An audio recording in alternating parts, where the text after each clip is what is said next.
মহোক্রেসি সব জায়গায় চলে না, করা উচিতও না। আর ঢাকা শহরে আমি আল্লাহর রহমতে বেশি আসি নাই, একবার যা ইচ্ছা তাই করে ফেলবে ওটা সম্ভব না। চেষ্টা করতে পারে, তো এটার দায়িত্ব ওদেরকে বহন করতে হবে। আমি শুধুমাত্র স্বাভাবিকভাবে যেটা করা দরকার, একটা মানুষের দেখা সাক্ষাৎ করা, আমি সেটাই করতেছি।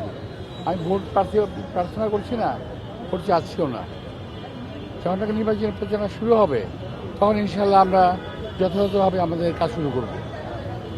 আমরা দেখতেছি যে ব্যালট পেপারে ধানের শীষের প্রতীকের নিয়ে বেশ কিছু প্রবাসীরা তারা বলছেন যে এটা উদ্দেশ্যপ্রণীতভাবে আসলে প্রতীকে দেওয়া হয়েছে।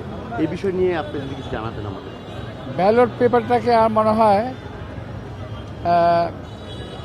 আমি যা দেখেছি বিশ্বের মাধ্যমে, সোশ্যাল মিডিয়ার মাধ্যমে, এটা একেবারেই উদ্দেশ্যমূলকভাবে করা হয়েছে যাতে ব্যালট পেপারটা কনফিউজিং হয়ে যাবে।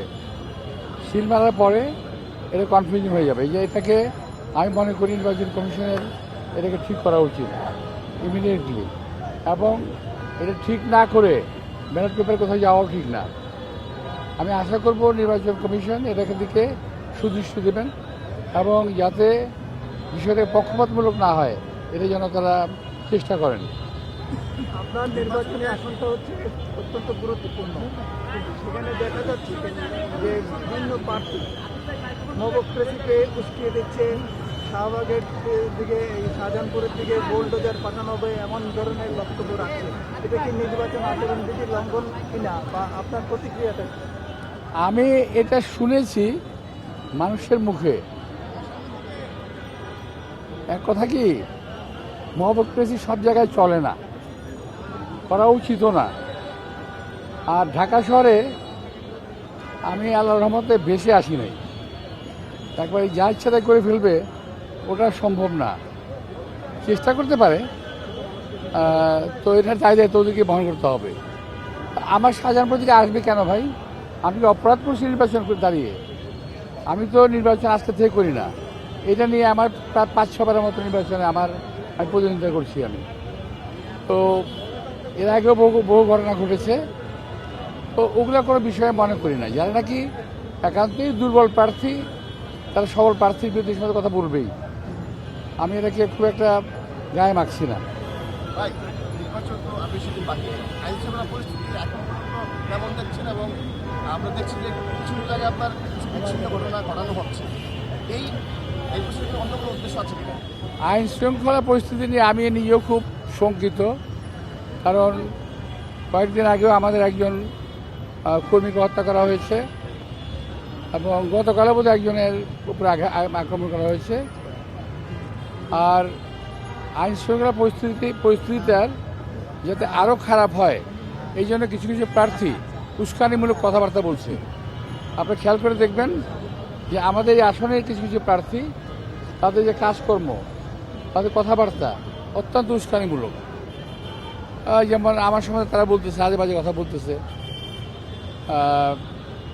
আমি এই ব্যাপারে কোনো রিয়াকশন দিতে চাই না, দিবও না। আমরা চাই নির্বাচনটা সুশৃঙ্খল এবং সুন্দর হোক। তো ঠিক আছে।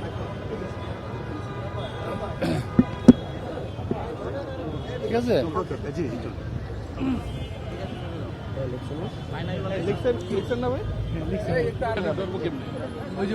তো এখানে আমি আমার এলাকার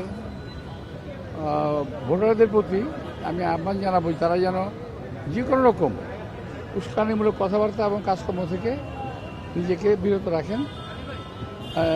বিরত রাখেন মানে কি, যেন কানে না তোলেন। কিছু কিছু লোক আসছে যারা নাকি খুব সস্তায় পপুলারিটি পেতে চায়, কিন্তু বিষয়টা তেমন না। তো কিছু কিছু লোক কথাবার্তা বলছে এগুলো মানে উস্কানিমূলক কথাবার্তা, এবং অনেকে নির্বাচন কমিশনের বিধিমালা লঙ্ঘন করে মানে অন্য প্রার্থীর বিরুদ্ধে কথা বলছে। আমি ওদের বলতে চাই না, কিন্তু আমি খেয়াল করছি যে উদ্দেশ্যমূলকভাবে উস্কানিমূলক কথাবার্তা বলছে যাতে আমরা একটু ইরিটেট হই, যাতে একটা কোনো রকম ঘটনা ঘটে। তো আমাদের নেতা কর্মীরা অত্যন্ত সুশৃঙ্খল, শান্ত, এবং তারা কোনো রকম উস্কানিতে পা দেবে না। এটা হলো আমাদের সবচেয়ে বড় বিষয়। আর কিছু কিছু প্রার্থী নিজেদেরকে তুলে ধরতে গিয়ে অন্য প্রার্থীর বদনাম করছে, যেটা নাকি নির্বাচন আচরণ বিধিমালার লঙ্ঘন। তো এই ব্যাপারে আমি নির্বাচন কমিশনকে আহ্বান জানাবো, তারা যেন এই ব্যাপারে খেয়াল রাখেন।